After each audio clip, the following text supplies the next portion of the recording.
histoire de première. Il s'agit du thème 4, la Première Guerre mondiale, le chapitre 11, leçon 1, une paix imparfaite. Vous voyez la photo de la signature du traité de paix dans la Grande Galerie des Glaces à Versailles qui fait le titre de la presse dès le lendemain. Alors, au sommaire de cette leçon, en grand 1, les traités de paix, grand 2, une paix fragilisée, grand 3, la société des nations. En image de fond, la nouvelle carte de l'Europe. Vous voyez la disparition de l'Empire d'Autriche-Hongrie, la création de nouveaux États. La Pologne est notamment ressuscitée. Elle sépare l'Allemagne en deux du fait du corridor de Danzig qui lui donne un accès à la mer. Et des États baltes ont été créés. Alors, grand 1, les traités. Ces traités reposent sur des principes et des objectifs. C'est tout d'abord l'idéalisme wilsonien. Wilson, vous vous en souvenez, c'est le président des États-Unis, vous l'avez en photo à droite de notre écran. Eh bien, le 8 janvier 1918, Wilson a énoncé les 14 points sur lesquels il compte fonder la paix. Parmi ceux-ci, le plus important est le droit des peuples à disposer d'eux-mêmes et le principe des nationalités pour fonder les nations. De janvier à juin 1919, à Paris a lieu la conférence de paix. Le 28 juin 1919 est signé le traité de Versailles qui concerne l'Allemagne. S'ensuivent les traités de Saint-Germain pour l'Autriche, de Trianon pour la Hongrie et de Sèvres pour la Turquie. Conséquence pour l'Europe, 9 nouveaux États sont créés, dont la Pologne, qui possède donc le corridor de Danzig pour avoir un accès à la mer. Grand B, le traité de Versailles. Alors le traité de Versailles, il a été négocié par un trio, Wilson, Clemenceau, Lloyd George, que vous voyez sur la photo, accompagné en plus en deuxième à gauche par Vittorio Orlando, le Premier ministre italien. Conséquence pour l'Allemagne, celle-ci perd 1/7 de son territoire et toutes ses colonies. Son armée est réduite à 100 000 hommes, la rive gauche du Rhin est occupée pour 15 ans, et l'article 23 du traité de Versailles lui juge responsable de la guerre, ce qui l'oblige à payer des réparations. Entre-temps, en Allemagne, justement, le 9 novembre 1918, le Kaiser Guillaume II a abdiqué, l'Allemagne est devenue une république. Et signe une paix sans l'avoir négociée, elle la vit donc comme un diktat. Cependant, affaiblie, elle conserve son unité, contrairement à l'Autriche-Hongrie qui a été dépecée.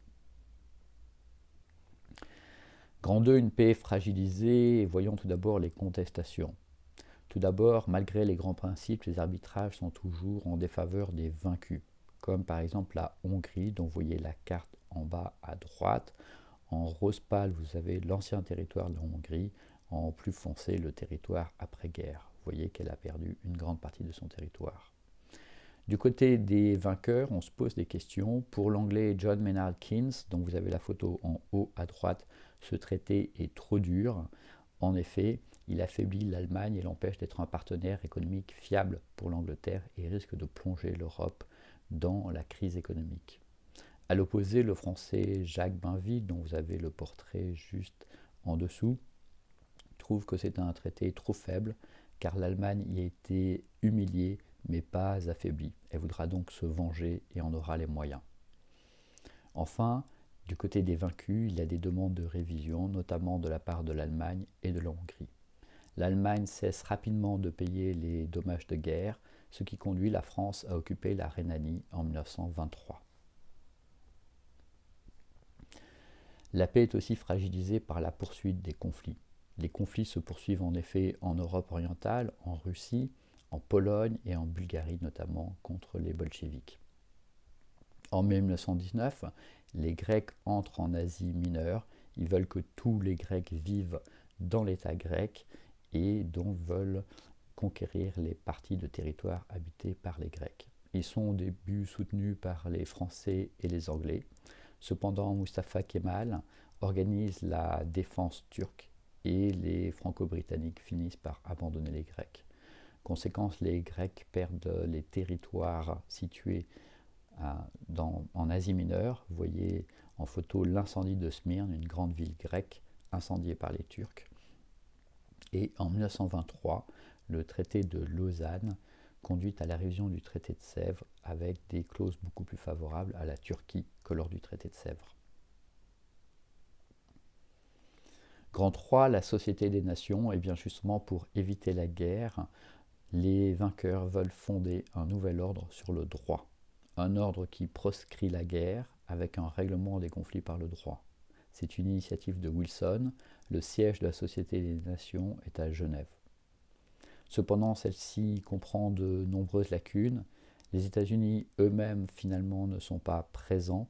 Le Sénat s'y est refusé. Il n'a d'ailleurs pas ratifié le traité de Versailles. L'URSS en est exclue, comme les vaincus. L'Allemagne, finalement, y entre en 1926. Enfin, la Société des Nations n'a pas de véritable moyen de coercition pour assurer la sécurité collective. Elle n'a pas d'armée. Vous voyez à droite, en bas, la photo du siège de la Société des Nations à Genève et en haut, les différents pays qui ont adhéré ou pas à la Société des Nations. Autre aspect de la Société des Nations, ce que l'on appelait l'esprit de Genève, fondé sur la sécurité collective. L'idée de la sécurité collective, c'est de régler les conflits pacifiquement. À défaut d'avoir des armées pour faire respecter ces règlements pacifiques, la Société des Nations peut adopter des sanctions économiques et commerciales envers des pays. Enfin, elle vise à lutter contre les véritables causes des conflits selon elle, c'est-à-dire la misère économique et sociale. Elle crée donc l'Organisation internationale du travail, dont vous avez le logo à droite, et l'Organisation internationale des réfugiés, car la Première Guerre mondiale a généré d'importants flux de réfugiés ainsi que ses conséquences. En conclusion donc de cette leçon, vous voyez des traités avec au départ des idées généreuses autour du principe de la liberté des peuples à disposer d'eux-mêmes et du principe des nationalités, mais des traités qui rapidement opposent les intérêts des alliés entre eux lors des négociations, puis génèrent la rancune des vaincus, des traités aussi fragilisés, malgré une société des nations qui essaie de créer un nouvel ordre international fondé sur la paix et le droit. Merci, j'espère que cette leçon vous a appris beaucoup de choses et je vous donne rendez-vous bientôt dans une nouvelle vidéo.